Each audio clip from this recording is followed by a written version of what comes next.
Hola, mi nombre es Josu Benito, mi consultora es Arabella Castro y el tema elegido para mi TFG es el diseño de intervención mediante el método Acouturier en niños y niñas con TEA. Ha supuesto un reto considerable ya que es una orientación muy alejada de lo que he podido aprender o trabajar anteriormente. En esta diapositiva empezamos por definir el TEA. El trastorno del espectro autista, TEA, es una condición neurobiológica caracterizada por dificultades en la comunicación social, patrones de comportamiento repetitivos y restricciones en las actividades e intereses. A partir de 2013 se conoce la sintomatología autista en un amplio abanico de fenotipos con diferentes grados de afectación, adaptación funcional y funcionamiento en el área del lenguaje y desarrollo intelectual, según el caso y momento evolutivo. Elimina las subcategorías anteriores adquiriendo un concepto dimensional del autismo, y define grados en función del apoyo que necesita en cuanto a comunicación social y al grado de interferencia en su día a día. Prevalencia. Según la OMS, se calcula que uno de cada 160 niños y niñas tiene un TEA, y según el Centro para el Control y la Prevención de Enfermedades, y para el año 2023 se estima una prevalencia del TEA de entre un 1 y 2%, 2,8% para Asia, Europa y América del Norte. Historia. La historia del término autismo ha tenido una evolución que refleja los distintos acercamientos teóricos y discusiones alrededor de la sintomatología y relaciones con otros trastornos de los calificados como autísticos. La misma evolución se ha dado en su clasificación en los sistemas utilizados sucesivamente. La palabra autismo fue utilizada por primera vez en 1911 por el psiquiatra suizo Bleuler para referirse a uno de los síntomas de la esquizofrenia. Tuvo mucha influencia en las primeras ediciones del DSM. El término esquizofrenia infantil es aplicado por primera vez por Potter en 1933, y las primeras descripciones de lo que anteriormente se definía como autismo se deben a Kanner, 1943. Denominaba autismo a un trastorno infantil no muy habitual que se asociaba a una marcada desigualdad en el retraso intelectual, reacciones graves de ansiedad que se traducen en un comportamiento social obstinado y sensibilidades sensoriales inusuales. Casi simultáneamente, Asperger, en 1944, publica su definición del autismo infantil, para definir una condición específica, que denomina psicopatía autista. Posteriormente, Wynne y Gould, 1979, propusieron el término espectro autista, para incluir la amplitud y variedad en la intensidad de la sintomatología e incluir la presencia opcional de discapacidad intelectual. En cuanto a los manuales de diagnóstico, sufrieron la misma evolución siguiendo los sucesivos debates científicos. El DSM-4, publicado en 1994 y revisado en el 2000, fue la primera edición que clasificó el autismo como un espectro. Esta versión enumeraba 5 condiciones con características distintas. El DSM-5 en 2013 introdujo el término trastorno del espectro autista para dar respuesta a dos preocupaciones. No se encontró ninguna base genética que explicara el complejo mundo del autismo, y debido a la falta de coherencia en los diagnósticos. Se diagnosticaba de manera diferente según la región geográfica o la línea teórica que se siguiese. Respecto a la justificación del trabajo, las personas TEA son personas con necesidades especiales, ya que conlleva la falta de ciertas capacidades que impacta de forma negativa en el proceso de desarrollo psicoafectivo de las personas que lo padecen, y su sintomatología implica dificultades sociocomunicativas en diferentes niveles de severidad. Por ello, los niños y niñas con TEA presentan muchas dificultades en la etapa escolar, sobre todo en la primera fase de escolarización. Por ello, uno de los desafíos es precisamente lograr un diagnóstico anterior a la etapa escolar, ya que la intervención temprana ha demostrado su eficacia al mejorar los resultados a largo plazo. Los desafíos a los que se enfrentan estas personas es que el TEA es una dimensión continua de síntomas y no una categoría, y esto influye en ciertos ámbitos del desarrollo de las personas que presentan este trastorno, dificultando su diagnóstico temprano. Como señalan Dawson y Partner, 2011, las intervenciones tempranas y adaptadas a las necesidades individuales son fundamentales para mejorar el pronóstico y la calidad de vida de los niños con TEA. Por otro lado, las personas con TEA tienen derecho a una plena inclusión y debe ser un objetivo prioritario en cualquier acción que se lleve a cabo con los niños y niñas con TEA. Mediante el actual trabajo, se busca dar respuesta a estas dos necesidades: la necesidad de diagnósticos y tratamiento más precoces e individualizados, lo que mejorará las capacidades de los niños y niñas con TEA, y una mejor calidad de vida, y difundir la terapia psicomotriz como práctica terapéutica en el tratamiento del TEA. Partiendo de esta premisa, el objetivo general a lograr con el trabajo es el siguiente: diseñar una propuesta de intervención para mejorar la sintomatología y características de niños y niñas TEA a través del método Couturier, en especial la relacionada con la ansiedad y las relaciones sociales, y que contribuya a la mejora de sintomatología en otros trastornos del desarrollo. Además, interesa favorecer diagnósticos más tempranos en sujetos sanos o sin diagnosticar en etapas muy iniciales del desarrollo. La detección temprana y la implementación de un programa de intervención precoz continúa siendo la opción por excelencia, ya que promueve una mejor evolución clínica del niño. Objetivos específicos: mejorar las habilidades motoras, la percepción sensorial y la calidad de vida de los niños, en especial la ansiedad, proporcionando una base empírica para su implementación en contextos clínicos y educativos; favorecer la mejora de las relaciones personales; explorar y analizar las ventajas que proporciona la práctica couturier en niños muy pequeños en los que todavía el diagnóstico no está confirmado; y por último, apoyo en casos de trastorno del desarrollo, trastornos neuromotores, trastornos del espectro autista y otras dificultades. Respecto a las bases teóricas, comenzamos haciendo referencia a la psicomotricidad, que es un campo multidisciplinario que se centra en el estudio y la intervención en la relación entre el cuerpo y la mente. Parte de los aportes teóricos de grandes psicólogos y neurólogos como Wallon en 1930 y Gilmain en 1948, quien realiza el primer método de evaluación psicomotriz. Más tarde, Ajuriaguerra destaca la importancia de analizar los procesos de interacción entre la escuela, la familia y la sociedad, para entender que la enfermedad mental tiene un componente relacional, además de biológico. Hay dos enfoques: la psicomotricidad dirigida y la psicomotricidad vivencial, que se caracterizan por diferentes formas de abordar las actividades y los objetivos de la intervención.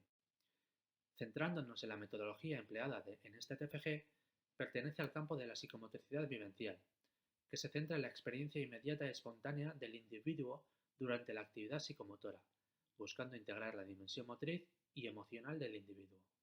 En este enfoque se valora la exploración libre, la expresión personal y la vivencia individual durante el movimiento. Fue desarrollado por André Lapierre y René Couturier en Francia.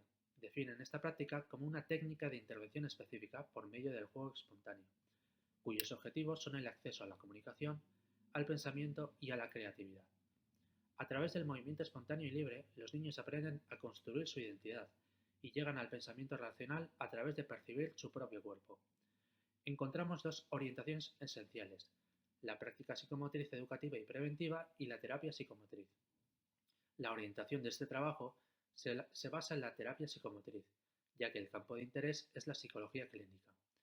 Tiene como objetivo abordar y tratar específicamente problemas o trastornos psicomotores. Se utiliza como intervención para superar dificultades motoras, emocionales o de integración sensorial. Tiene un enfoque curativo, orientándose hacia la corrección y tratamiento de problemas ya existentes en el ámbito psicomotor, emocional o cognitivo. La intervención como tal está pensada para desarrollarse en sesiones semanales de 1 hora y media, las cuales se trabajarán a lo largo de varios meses. En principio se establecen durante un curso, después de los cuales se evaluarán los cambios observados.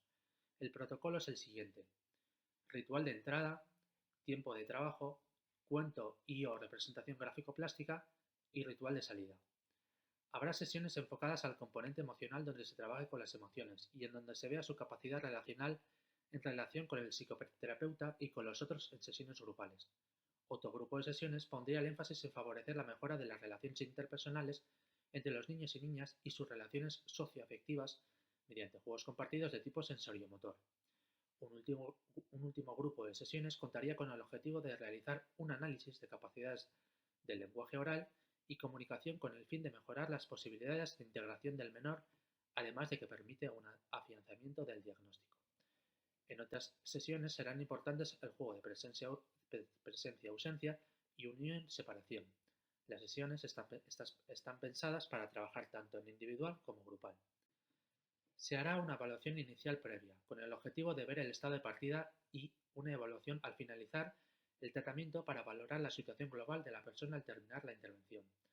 Durante todo el tratamiento se hará una evaluación continuada basada fundamentalmente en la observación participante. Evaluación continua. Por otro lado, se hará una evaluación continua basada en un proceso de observación participante que se recoge mediante un registro narrativo y análisis de los parámetros psicomotores y de las secuencias. Registro narrativo. Se recogen todas las observaciones realizadas en las sesiones en el que se recogen el análisis de conductas y de las secuencias. Análisis de conducta. La observación participante permite valorar las conductas en un medio, la sala de psicomotricidad, que, aunque no es habitual, sí permite valorar los diferentes elementos y ver cómo reaccionan a los diferentes estímulos. Se analizan variables que tienen que ver con tres niveles. Primer nivel, cognitivo, palabras que utiliza, estructuración del lenguaje, discurso narrativo, etc. Segundo nivel, emocional, en el que principalmente se analizan los contenidos simbólicos de la actividad espontánea. Tercer nivel, corporal, sería básicamente lo expuesto en el nivel emocional, pero se analizan variables como tono corporal, tono de voz, ritmo de movimiento, etc. Análisis de secuencias. Cada una de las conductas que se desarrollan en la sala de psicomotricidad se puede articular alrededor de tres fases: estímulo, acción y consecuencias. Aquí exponemos los instrumentos utilizados en esta práctica psicomotriz de Couturier. Instrumentos de carácter objetivo, entrevista semiestructurada y pruebas estandarizadas como prueba para evaluación general, inventario de desarrollo de Battelle, para aspectos específicos, batería de evaluación del desarrollo psicomotriz mediante la observación sistemática de situaciones de juego, test de inteligencia emocional Myers, Salovey y Caruso, test para medir el nivel de ansiedad, Anxiety Scale for Children with ACT, y en su versión española, registro de comportamientos de los sujetos, según la Guía para la observación de los parámetros psicomotores de Arnaiz y Bollarín del 2000. Los parámetros de análisis de este instrumento fueron el movimiento, el espacio, el tiempo, los objetos y la relación con los demás. Instrumento de carácter subjetivo, la hoja de registro de observación e informe psicomotor. El informe psicomotor es la comunicación de los resultados de la evaluación psicomotriz por un psicomotricista a su cliente, representante legal o autoridad legal competente. Los análisis que hemos planteado son de dos tipos, con los datos objetivos y con los datos subjetivos. En la práctica psicomotriz de Couturier, el trabajo más complejo y completo utiliza un método cualitativo, la metodología observacional, y por ello, dada la característica de los datos recogidos, se establece un sistema de intercalibración. Para ello se crea un registro de conductas que serán enviadas a evaluadores externos. Se establece que, según los datos recogidos en investigaciones como Miraflores y Rojas del 2023, el uso del método Couturier permite lograr una mejora de las conductas ansiógenas del alumnado y su inteligencia emocional, así como dar respuesta a los problemas o retrasos que tienden a presentar en materia de lenguaje. De igual forma, Hernández y Martínez del 2022 coinciden con las hipótesis que se han planteado en este trabajo, al citar que permitiría dar respuesta a las cuestiones planteadas. Miraflores y Goldarásena del 2021 no encuentran resultados favorables en relación con los tipos de movimientos y la calidad de estos, ya que los resultados del pretest y posttest no varían, ni en el tipo de movimientos que llevan a cabo, ni en la calidad, mientras que la calidad del tono emocional mejora considerablemente.